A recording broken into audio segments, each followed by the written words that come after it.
Welcome to our channel. Today we how to update SageMaker Model Registry to manage version deployments step by step clearly. To begin, log in to your AWS Management Console.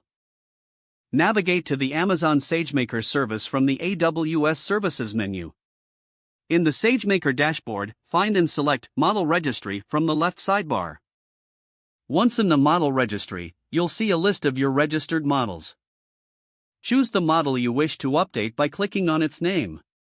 In the Model Details view, locate the Version section. Click on the Create Version button to prepare for a new deployment. Upload the new model artifacts relevant to your update. Fill out the required fields, including the model name and description. Make sure to select the appropriate framework and model settings. After filling in the details, click on the Create button to finalize the new version. Next, navigate to the Endpoints section to manage deployments. Select the endpoint that you want to update with the new model version. Click on Update to modify the existing endpoint configuration. In the Endpoint Configuration drop-down, select the newly created model version. Review the configuration to ensure everything is accurate. Once confirmed, click on the Update button to apply the changes. Monitor the deployment status in the Endpoints section.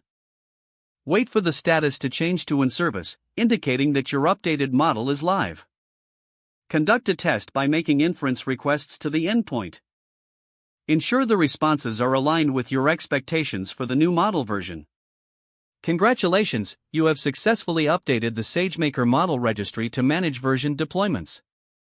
If the page does not load, refresh the browser or try again in a private or incognito window.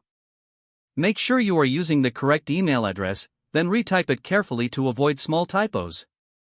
If your password is not accepted, use the reset option and create a new strong password you can remember. Check your spam folder for verification or security emails, then complete any requested confirmation steps. Enable two-factor authentication if available to improve account security and reduce unauthorized access risk. After signing in, review your profile details so your contact information and settings are accurate and current. Don't forget to like this video and subscribe to our channel for more step-by-step tech guides.